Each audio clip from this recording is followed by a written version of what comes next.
Hello friends, once more come back to my YouTube channel रोजगार mission. साथियों, आज की इस वीडियो में बहुत सारी वैकेंसी और बहुत सारे रोजगार से जुड़ी हुई अपडेट्स और कुछ अन्य महत्वपूर्ण अपडेट है साथियों। इसलिए इसी वीडियो को शुरू से लेकर के लास्ट तक पूरी वॉच कीजिएगा।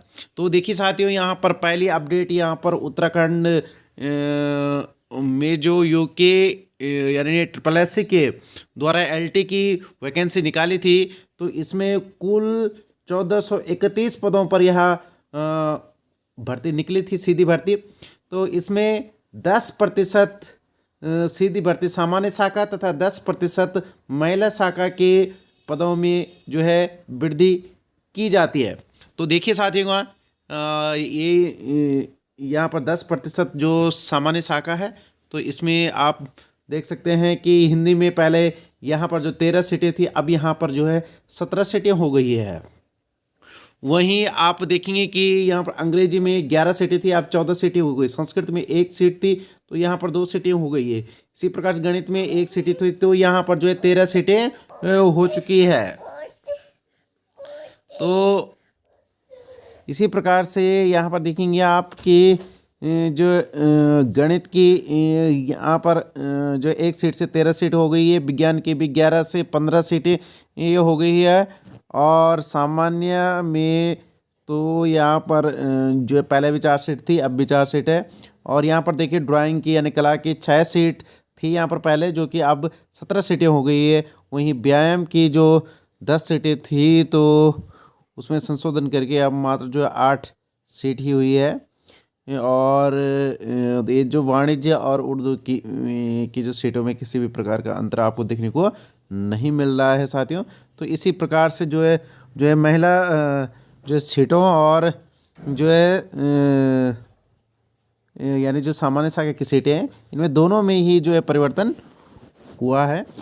तो आप इसका यानी जो नोटिफिकेशन है उसे जल्दी ही आप उनको यानी देखने को मिलेगा वेबसाइट पर।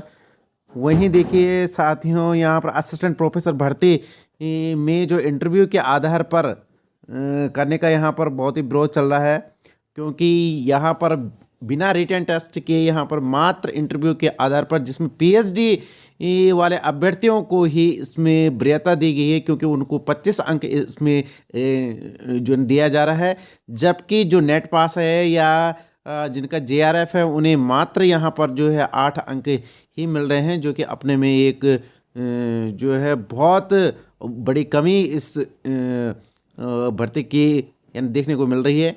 तो आप इसमें देख सकते हैं कि राज्य आंदोलनकारी जो रविंद्र जुगरान ने डिग्री कॉलेजों में असिस्टेंट प्रोफेसर भर्ती प्रक्रिया पर सवाल उठाए हैं। जुगरान ने कहा है कि बिना लिखित परीक्षा और पीएचडी को वरीयता देने से यहाँ के युवाओं के हित प्रभावित होने की चिंता जताई है। अपर मुख्य सचिव उच्च शिक्षा को भेजे ज्ञापन में जुगरान ने कहा है कि उत्तराखंड लोक सेवा आयोग ने हाल ही में असिस्टेंट प्रोफेसर के 450 से अधिक पदों पर भर्ती के लिए विज्ञापन जारी किया है, लेकिन इस विज्ञप्ति में लिखित परीक्षा की बजाय एपीआई स्कोर के आधार पर साक्षात्कार के लिए बुलाए जाने की बात कही गई है, जबकि अन्य राज्य इसके लिए लिखित जो परीक्षा कराते हैं। इस तरह नेट सेट जेआरएफ पास युवक पहले ही भर्ती प्रक्रिया से बाहर हो गए हैं। जो लंबे समय से तैयारी कर रहे हैं युवाओं के साथ अन्याय है। उन्होंने कहा है कि यूजीसी ने असिस्टेंट प्रोफेसर भर्ती के लिए पीएचडी का प्रावधान 2023 से रखा है, लेकिन उत्तराखंड ने इसे अभी से ही लागू कर दिया गया। जुगरान के मुताबिक उत्तराखंड में पीएचडी डिग्री धारकों की संख्या पहले से ही सीमित है। उन्होंने मानकों में बदलाव करने की यहाँ पर मांग की है।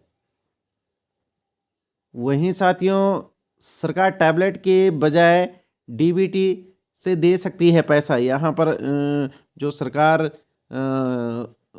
यानी जो छात्र छात्राओं को यहाँ पर टैबलेट देने की ये बात की जा रही थी, तो उसमें अब जो है डीबीटी के माध्यम से पैसा देने की बात यहाँ पर कही जा रही है।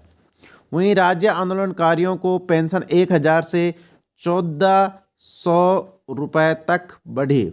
आप इसमें देख सकते हैं कि प्रदेश सरकार ने चिन्हित उत्तराखंड राज्य आंदोलनकारियों की पेंशन यहाँ पर बढ़ा दी गई है। सरकार ने 2 श्रेणियों में क्रमशः 1000 रुपये प्रतिमाह और 1400 रुपये प्रतिमाह की बढ़ोतरी की है। मुख्यमंत्री ने बीती 9 नवंबर को राज्य स्थापना दिवस के मौके पर राज्य आंदोलनकारियों की पेंशन बढ़ाने की घोषणा की थी। इस क्रम में शुक्रवार को गृह विभाग ने आदेश जारी कर दिया है। अपर सचिव गृह रिद्धिम अग्रवाल की ओर से जारी आदेश के अनुसार आंदोलन के दौरान 7 दिन जेल में बिताने वाले आंदोलनकारियों को अब 5,000 रुपये प्रति माह की जगह पर 6,000 रुपये प्रति माह, जबकि जेल जाने वाले या घायल होने के अलावा अन्य चिन्हित राज्य आंदोलनकारियों को 3,100 रुपये प्रति माह के स्थान पर 4,500 रुपये प्रति माह दिए जाएंगे। राज्य में प्रथम श्रेणी में चिन्हित आंदोलनकारियों की संख्या करीब 300 है, जबकि दूसरी श्रेणी में करीब 6,000 लोगों को पेंशन मिलती है। साथियों, आप इसमें देख सकते हैं, इसमें कहा गया है कि 5,000 की जगह 6,000 रुपये प्रति माह देगी सरकार प्रथम श्रेणी के चिन्हित जो आंदोलनकारी होंगे। वहीं 4,500 रुपये प्रति माह जो दूसरे श्रेणी में चिन्हित आंदोलनकारियों को 3,100 प्रति माह 3,100 रुपये प्रति माह के स्थान पर अब देगी। वहीं साथियों, यहाँ पर अशासकीय सहायता प्राप्त इंटर कॉलेज, यहाँ पर कोई पिथौरागढ़ में रिक्त पद पर नियुक्ति हेतु तो अभ्यर्थियों से आवेदन पत्र आमंत्रित किए जाते। तो यहाँ पर साथियों प्रवक्ता हिंदी का पद है, ये लेवल 8 का यहाँ पर पद है और संख्या यहाँ पर रिक्तियों की एक ही है। और ये जो ओबीसी के लिए यह पद है, तो आप यहाँ पर 300 रुपये का जो पोस्टल ऑर्डर या बैंक ड्राफ्ट के माध्यम से यहीं से ही इसी विद्यालय से आप जो आवेदन पत्र जो है प्राप्त कर सकते हैं।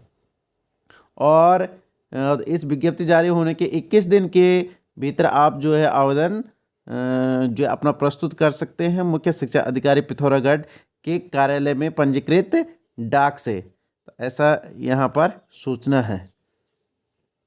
वहीं साथियों, यहाँ पर राष्ट्रीय इलेक्ट्रॉनिकी एवं सूचना प्रौद्योगिकी संस्थान में यहाँ पर सीधी भर्ती के आधार पर भरी जाने वाली रिक्तियाँ के संबंध में यहाँ पर देखो साइंटिस्ट बी के पद हेतु योग्य एवं योग्यता रखने वाले व्यक्तियों से आवेदन पत्र आमंत्रित किए जाते हैं। यहाँ पर देखो साइंटिस्ट बी है, लेवल 10 का ये पद है साथियों। और यहाँ पर कुल रिक्तियों की संख्या जो है 16 है और जिसमें यहाँ पर अनरिजर्व की 11 सीटें, एसटी की 1 सीट है, ईडब्ल्यूएस की 1 सीट है और ओबीसी की 3 सीटें हैं। और यहाँ पर पीडब्ल्यूडी की यहाँ पर जो ओएचआई और एचएचआई की यहाँ पर यहाँ पर जो है ओएच की यहाँ पर 1 सीटें हैं और एचएच की वहाँ पर 1 सीटें हैं। तो इस प्रकार से आप जो है यहाँ पर विस्तृत विज्ञापन के लिए यहाँ पर वेबसाइट भी दी गई है, आप इस वेबसाइट का अनुकरण कर सकते हैं।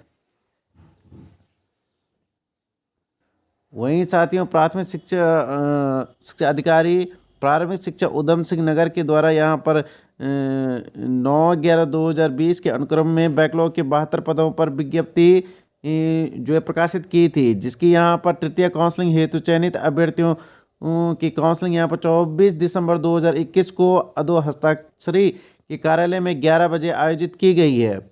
और चयनित अभ्यर्थियों की सूची जो स्कूल एजुकेशन की ऑफिशियल वेबसाइट पर मौजूद है, तो आप उस सूची को वहाँ से डाउनलोड कर सकते हैं। सभी अभ्यर्थियों को अपने समस्त शैक्षिक प्रमाण पत्रों की स्वप्रमाणित 2 प्रतियों के साथ उपस्थित होने के लिए इसमें कहा गया है।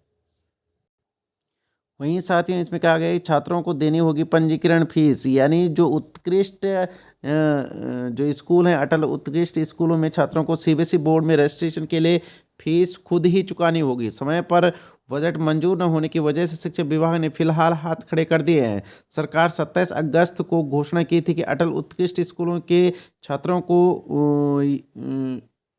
जो खर्चा है इसका रजिस्ट्रेशन का वो स्वयं उठाएगी, लेकिन यहाँ पर माध्यमिक शिक्षा निदेशक सीमा जौनसारी ने सभी सीईओ को निर्देश दिए हैं कि वो जो कक्षा 9 और 11 के सभी छात्रों को रजिस्ट्रेशन का शुल्क उन्हीं से जमा करवाएं। भविष्य में शासन से बजट जारी होने पर ही विभाग छात्रों को इस शुल्क को लौटा पाएगा। सरकार ने राज्य के 189 माध्यमिक स्कूलों को जो अटल उत्कृष्ट स्कूलों में तब्दील करते हुए सीबीएसई बोर्ड से संबंध किया है। 15 दिसंबर से कक्षा 9 व 11 के रजिस्ट्रेशन की प्रक्रिया शुरू हो चुकी है। 30 दिसंबर तक अनिवार्य रूप से सभी के जो है रजिस्ट्रेशन होंगे। रजिस्ट्रेशन के लिए हर छात्र को 300 रुपये अदा करने होंगे, ऐसी यहाँ पर सूचनाएं हैं। वहीं साथियों, पुलिस भर्ती के लिए सीएम आवास कोच, तो यहाँ पर उत्तराखंड पुलिस भर्ती की मांग को लेकर के शुक्रवार को मुख्यमंत्री आवास कोच कर रहे बेरोजगारों को पुलिस ने हाथी बड़कला में रोक लिया था। इस दौरान बेरोजगारों की पुलिस से भी झड़प हुई, लेकिन बेरोजगार विज्ञप्ति जारी करने की मांग को लेकर के यहाँ यहीं पर जो है सड़क पर बैठे रहे। मजिस्ट्रेट बेरोजगारों का ज्ञापन लेने पहुंचे, लेकिन बेरोजगार मुख्यमंत्री से मिलने की मांग करने लगे। बाद में मुख्यमंत्री की ओएसडी राजेश सेठी ने मौके पर आकर उन्हें सीएम से मिलवाने का आश्वासन दिया। प्रदेश भर के बेरोजगार शुक्रवार को परेड ग्राउंड में एकत्रित हुए और जमकर तो उन्होंने वहां पर नारेबाजी करते हुए सीएम आवास की ओर आगे बढ़े। हाथी बड़खला पहुंचते ही पुलिस ने उन्हें रोक दिया। मौके पर हंगामा और प्रदर्शन करने पर मुख्यमंत्री के ओएसडी राजेश सेठी ने यहां पहुंचकर उन्होंने सीएम से मुलाकात करवाने का आश्वासन दिया। उन्होंने बताया है कि अगले कुछ दिनों में मुख्यमंत्री से बेरोजगारों के प्रतिनिधिमंडल को मिलाया जाएगा। देवभूमि बेरोजगार मंच के अध्यक्ष राम कंडवाल ने कहा है कि अब थोड़ी उम्मीद जगी है, ये भर्ती आ सकती है क्योंकि कुछ दिनों बाद मुख्यमंत्री से मुलाकात होगी। पूरा मामला मुख्यमंत्री के स्तर से ही अटका है। मांग पूरी न होने पर उन्होंने देहरादून बंद करने की चेतावनी भी दी है। इस दौरान प्रशांत, संदीप रावत और नीरज बिष्ट, अनुज आदि मौजूद रहे। तो साथियों, बहुत से अपडेट अभी और भी बाकी। वहीं साथियों, आज शासकीय स्कूलों में मेरिट लिस्ट को सार्वजनिक करनी होगी। तो यहाँ पर शिक्षा मंत्री अरविंद पांडे ने अशासकीय स्कूलों में चल रही भर्तियों में चयनित अभ्यर्थियों की जो मेरिट लिस्ट है उसे सार्वजनिक करने के लिए यहाँ पर निर्देश दिए हैं। हरिद्वार में जारी विज्ञप्तियों में मेरिट लिस्ट को छिपाने के आरोप के बाद शिक्षा मंत्री ने ये निर्देश दिए। हरिद्वार के किशोर कुमार, शशि रजनीश, देशराज और संजय कुमार, रोहित ब्रिजपाल आदि ने इस बाबत में सीएम, शिक्षा मंत्री, शिक्षा सचिव, महानिदेशक को ज्ञापन भी दिए है। आरोप है कि स्कूल प्रबंधन मेरिट लिस्ट के टॉपर को सूचना नहीं देते हैं। लेन देन की कोशिश की जाती है। यदि मेरिट सार्वजनिक हो जाएगी तो यहाँ पर जो सभी को पता चल जाएगा कि मेरिट में कौन है। शिक्षा मंत्री ने कहा है कि अधिकारियों को इसके निर्देश दिए जा रहे हैं। अशासकीय स्कूलों में भर्तियों में पारदर्शिता के लिए सरकार ने पूर्व में नियमों को सख्त किया है। अब भी यदि किसी भी स्तर पर गड़बड़ी की बात आती है तो तत्काल शिकायत की जाए, ऐसा यहाँ पर कहा गया है। वहीं साथियों, उच्च शिक्षण संस्थानों में स्नातक छात्राओं को भी स्नातक की जो छात्राएं हैं तो उनको भी यहाँ पर मातृत्व अवकाश प्रदान किया जाएगा। तो आप इसमें देख सकते हैं कि उच्च शिक्षण संस्थानों में एमफिल और पीएचडी की तरह अब स्नातक व प्रास्नातक छात्राओं को यानी बालिकाओं को भी जो है मातृत्व अवकाश और उससे जुड़े सभी लाभ मिलेंगे। इलाहाबाद हाईकोर्ट ने स्नातक और प्रास्नातक छात्राओं के लिए विश्वविद्यालय और कॉलेजों में भी यह सुविधा न होने को मूल अधिकार का हनन यहाँ पर जो है मूल अधिकारों का हनन बताया है, करार दिया है। न्यायमूर्ति अजय भनोट ने सौम्य तिवारी की याचिका पर यह निर्णय लिया है। विश्वविद्यालय कॉलेजों में मातृत्व अवकाश का नियम या व्यवस्था न होने से याची को परीक्षा से वंचित कर दिया गया था। कोर्ट ने इसे मौलिक अधिकारों का हनन मानते हुए डॉक्टर APJ अब्दुल कलाम तकनीकी विश्वविद्यालय लखनऊ को निर्देशित किया है कि वह छात्र को परीक्षा का अतिरिक्त मौका दे। कोर्ट ने निर्देश दिए कि स्नातक और प्रास्नातक में मातृत्व अवकाश और उससे जुड़े लाभ देने के लिए नियम बनाए जाए, जिससे परीक्षा करने के अतिरिक्त जो है मौका देने की व्यवस्था हो। तकनीकी विश्वविद्यालय को 4 महीनों में आदेश का पालन करना होगा। ऐसी सुविधा चाहने वाली छात्राओं को भी कहा गया है वह विश्वविद्यालय में प्रत्यावेदन दे। मामले में प्रतिवादी अखिल भारतीय तकनीकी शिक्षा परिषद के हल्फनामे में याची को मातृत्व लाभ देने का विरोध क्यों नहीं किया, ऐसा यहाँ पर सूचना है। वहीं साथियों, सीएम की घोषणाएं सचिवालय में अटकी। तो साथियों, आप को जैसा विदित ही होगा कि सीएम धड़ाधड़ से बहुत सारी घोषणाएं करते जा रहे हैं, लेकिन उन पर जियो नामुमकिन यानी मात्र 6% ही जियो जारी हो रहे हैं। आप इसमें देख सकते हैं कि किसी ने आरटीआई के द्वारा जो जानकारी मांगी है, जिसमें जो कहा गया है कि यहाँ पर जो मुख्यमंत्री पुष्कर सिंह धामी ने 1090 घोषणाएं की, लेकिन जियो सिर्फ 163 ही जो है जारी हो पाए हैं। आप इसमें देखते हैं सूचना के अधिकार के तहत हल्द्वानी के आरटीआई एक्टिविस्ट हेमंत गोनिया ने मुख्यमंत्री कार्यालय से सीएम अनाउंसमेंट और उनके यहाँ पर इम्प्लीमेंट को लेकर के जानकारी मांगी है। सीएम ऑफिस द्वारा दी गई सूचना के मुताबिक यहाँ पर पुष्कर सिंह धामी अभी तक 1091 घोषणाएं विभिन्न जगहों पर जो कर चुके हैं। सरकार और विभागों की तरफ से सिर्फ 163 शासनादेश ही जारी हुए हैं।